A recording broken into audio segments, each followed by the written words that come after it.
There's a very large faction of the Republican Party that says, what are we talking about Iran for? What do you mean? America first. Let's focus on our own problems, affordability, all these things. Sure. And they think President Trump has spent too much time focused on overseas issues anyway, and they definitely don't want to get involved in Iran. And then there's a larger faction, another faction that is also large, that's more neocon-y, that says we missed an opportunity, we let those protesters down, the window's closing, we should be more aggressive militarily there right now. Where do you fall? Well, so first of all, I hear the criticisms out there that the administration is too focused on foreign policy. I just have to defend the president. I don't think that's true. I think that certainly when you're the president of the United States, you do have to conduct foreign policy. We're the most powerful country in the world. But what I see him every day, he's laser focused on how do we make the American people more prosperous and more secure in their own country. That's what our immigration policy is about, which we've taken a raft of crap over. That's what our crime policy is about. That's, even the foreign policy stuff, much of the president's foreign policy has been focused on reshoring industry, on using tariffs to force people to reinvest in the United States of America. So the global criticism, I just don't think look, the president is going to have to engage in foreign policy, but this president, I think, is much more focused on the home front than any president in my lifetime. And he's gotten a lot. Look, $18 trillion in new investment. The country's finally starting to reindustrialize. $18 trillion from other countries who are investing into the United States of America. That has been the exact opposite. For building our entire lives, Megyn, it has been American money building factories overseas. Now it's other money coming in to build factories for American workers and the American people. That's big. By the way, we're not going to see the full benefits of that for years, maybe even a decade, but that's the sort of investment in the country that really pays long-term dividends. Now, Iran specifically, what should we do with Iran? Okay, a couple of things. First of all, it's the president's decision. He will ultimately decide how we handle this particular Iranian situation, just like he decided on Operation Midnight Hammer. What he has been very clear on, if you go back to 2015, 2016, 2021, 2025, the president has said consistently, we can't let these people have a nuclear weapon. Now, why? Why does that matter to America? Number one, the world's largest state sponsor of terrorism. You think it's bad when we have a domestic terror attack where a couple of people die, and you're right. What happens when the same people who are shooting up a mall or driving airplanes into buildings have a nuclear weapon? That is unacceptable. And it's not just them, because if the Iranians get a nuclear weapon, you know who gets a nuclear weapon the next day?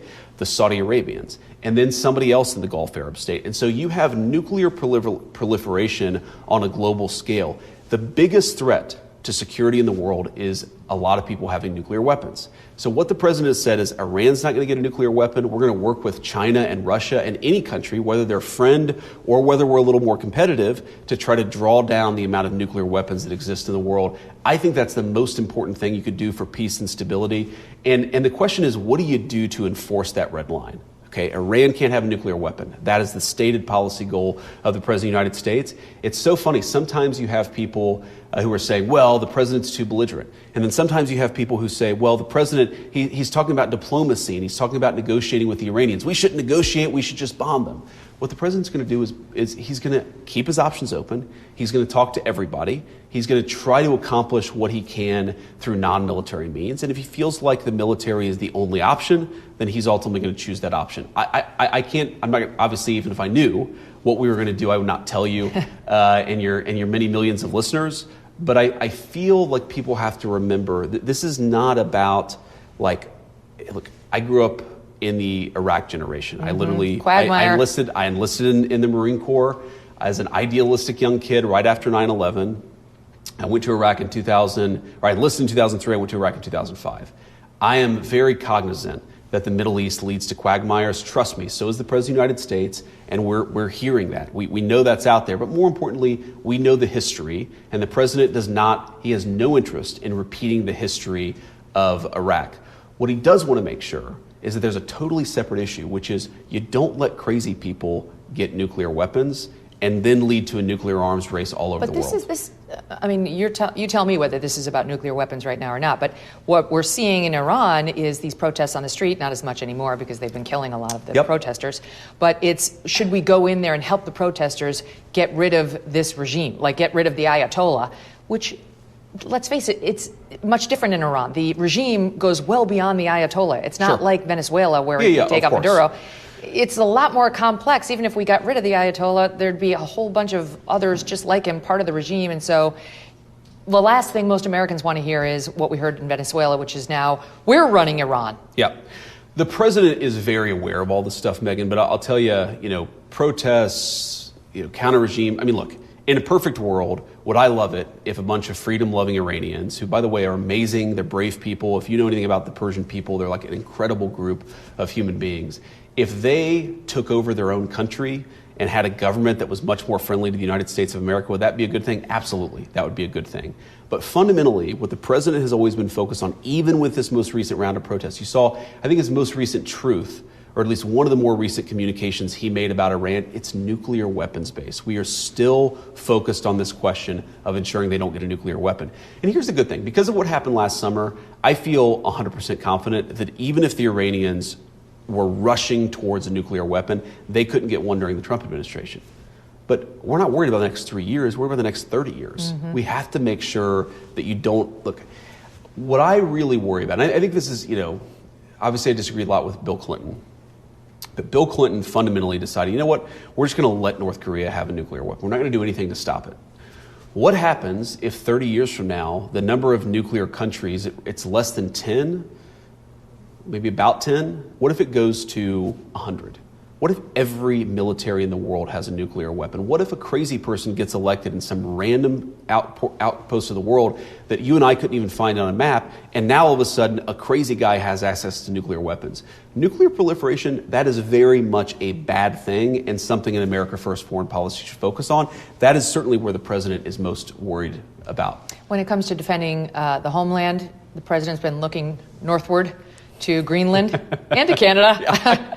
But he's been very focused on Greenland. Yes. And you tell me what we got that made him say, okay, now I'm happy. Because he gave that speech at the UN, like, we need to have Greenland and we need to own it because no one would defend something on lease. Yeah. But then by the end of the UN summit, he came out saying, we're satisfied. But we seem to only have gotten permission that we might have had already to build more military bases on a couple of their outposts. No, we definitely have gotten much more than we initially had. So first of all, again, I think it's important to define the interest here.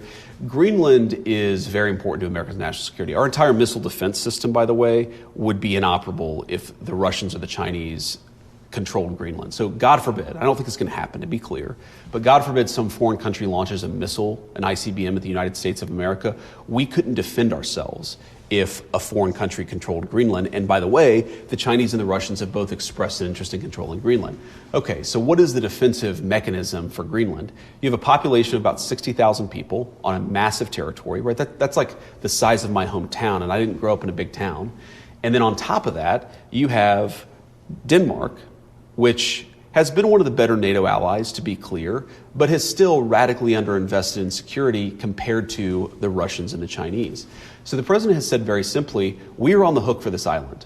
Like it's one of those unwritten rules that everybody knows that if the Chinese or the Russians affected one of our critical missile defense systems, we would necessarily defend that, but we're not getting anything for it. This is an unfair situation. The United States has no ownership over this island, and we don't get any of the benefit. So let's actually rewrite the rules here a little bit and say if the United States is going to protect the entire world's missile defense system, primarily our own, but other people benefit from it, we should get some benefit from the bargain. Now, it's interesting because I actually was sitting in this room, one of the rare times I've used this ceremonial office for official business, me and Marco and a lot of the leaders from Denmark and Greenland had a great conversation. And it's funny when you see... Is this one where they ran for their cigarettes when they exited the building? Maybe. Yeah, I think they did. They were stressed. I did not follow up. I did not see what they did afterwards. We had a good meeting. It's so funny to me because the Europeans, they're so friendly in private and they're willing to make a lot of accommodations, and then publicly they attack us and they say, we're not going to work with the Americans. We're not going to do anything with the Americans. I'm sorry, it's all bogus. We all know, everybody knows that this situation is going to come to a resolution. I think it's going to be a resolution that's good for Europe. Most importantly, it'll be a resolution that's good for the United States of America. But the idea that they haven't made any accommodations or concessions to the United States, it's not true. Are we at the beginning of a new world order where we move away from Europe and toward anything else? Maybe even potentially Russia, if we can get past what's happened here? I mean, there's a real question about that, given some of the speeches you've made to the European Union, some of the speeches that President Trump has made, what's happening culturally in Europe, what's their crackdowns on free speech. They just look less and less like we do. Yeah. And there's a real question about whether there's a massive shift happening now in terms of world alliances long term. Well, there's definitely, I think, a new world order. I think the president has sought to it. There's a new world order in trade. There's a new world order in globalization and the way that we invest in our economy versus, foreign supply chains.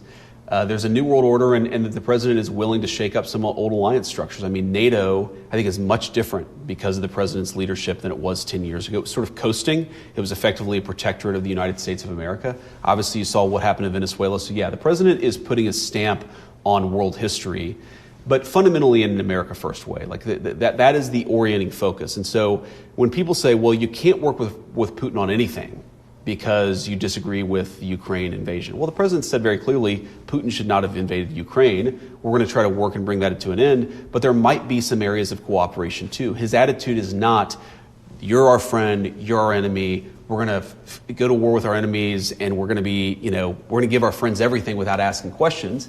His attitude is, we're about alliances.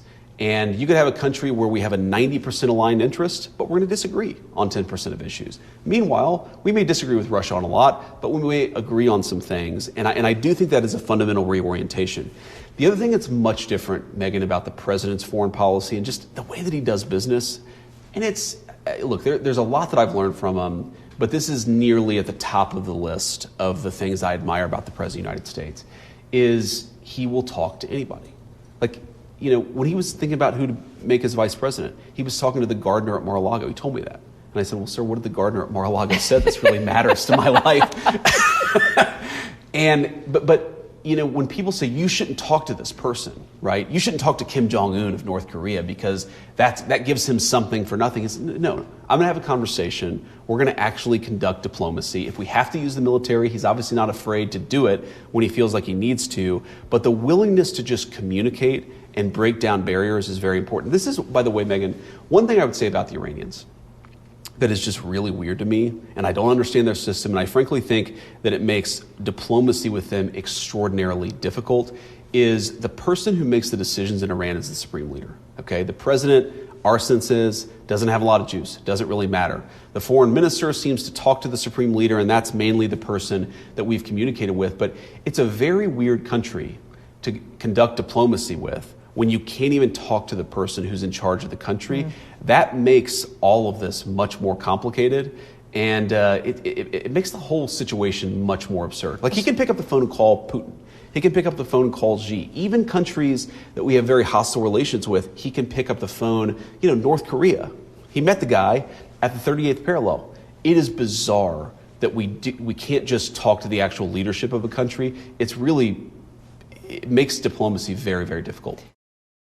International disputes, inflation, rising national debt, digital currency. There is a never-ending list of reasons that gold has risen over 700% in the last 20 years. And a never-ending list of reasons smart Americans diversify a portion of their savings into precious metals with Birch Gold Group. Gold can thrive during uncertainty, which is why it's a crucial part of a balanced strategy. It gives you peace of mind, given all the events that could impact the U.S. economy. See if holding gold in a tax-sheltered retirement account is right for you. Birch Gold can help you convert an existing IRA or 401k into an IRA in gold. Just text MK to the number 989898 to receive your free info kit on gold. There's no obligation, just useful information. With an A+ rating from the Better Business Bureau and tens of thousands of happy customers, consider letting Birch Gold help you diversify with gold, so you too can have peace of mind regardless of the uncertainty. Text MK to the number 989898. Thanks so much for watching. If you like what you just saw, hit the subscribe button for more clips and full episodes.